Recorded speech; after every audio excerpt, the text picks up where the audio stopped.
Okay, so the next chapter is Mrs. Twit, and there's a lovely picture of Mrs. Twit.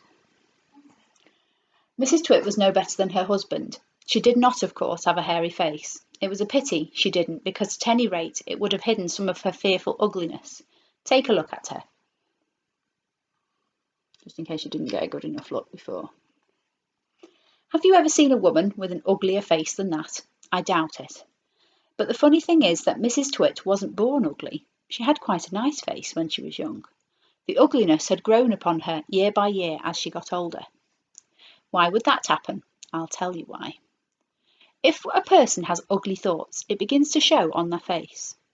And when that person has ugly thoughts every day, every week, every year, the face gets uglier and uglier and uglier until it gets so ugly you can hardly bear to look at it. A person who has good thoughts can never be ugly. You can have a wonky nose and crooked mouth, a double chin and sticky out teeth. But if you have good thoughts, they will shine out of your face like sunbeams and you will always look lovely.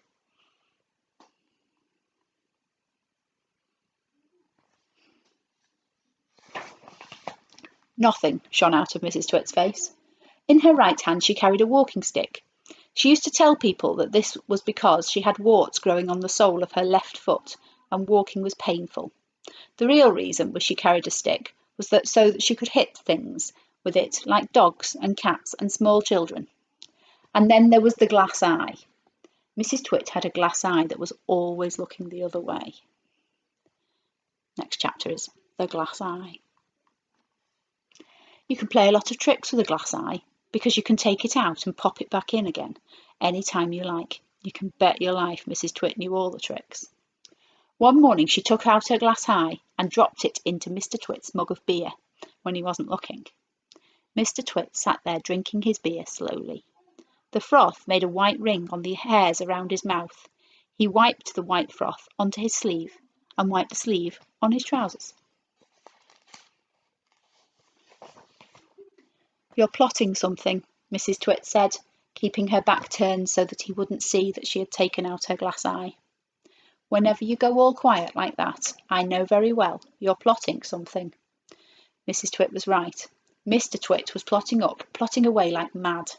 He was trying to think of a really nasty trick he could play on his wife that day. You'd better be careful, Mrs. Twit said, because when I see you starting to plot, I watch you like a wombat. Oh, do shut up, you old hag, Mr. Twit said. He went on drinking his beer, and his evil mind kept working away on the latest horrid trick he was going to play on the old woman. Suddenly, as Mr. Twit tipped the last drop of his beer down his throat, he caught sight of Mrs. Twit's awful eyes staring at him from the bottom of the mug. It made him jump. I told you I was watching you, cackled Mrs. Twit. I've got eyes everywhere, so you'd better be careful.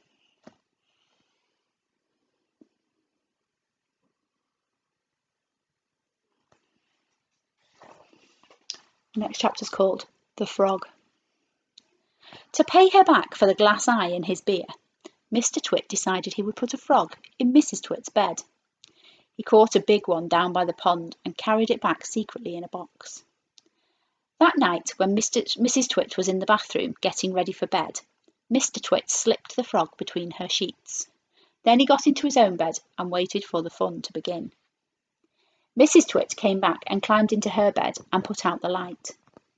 She lay there in the dark, scratching her tummy. Her tummy was always itching. Dirty old hags like her always have itchy tummies. Then, all at once, she felt something cold and slimy crawling over her feet. She screamed. What's the matter with you? Mr. Twit said. Help! Screamed Mrs. Twit, bouncing about. There's something in my bed. I'll bet it's that giant skilly wiggler I saw on the floor just now, Mr. Twit said. The what? Screamed Mrs. Twit. I tried to kill it, but it got away, Mr. Twit said. It's got teeth like screwdrivers. Help! Screamed Mrs. Twit. Save me! It's all over my feet. It'll bite off your toes, said Mr. Twit. Mrs. Twit fainted. Mr. Twit got out of bed and fetched a jug of cold water. He poured the water over Mrs. Twit's head to revive her. The frog crawled up from under the sheets to get near the water. It started jumping about on the pillow. Frogs love water. This one was having an especially good time.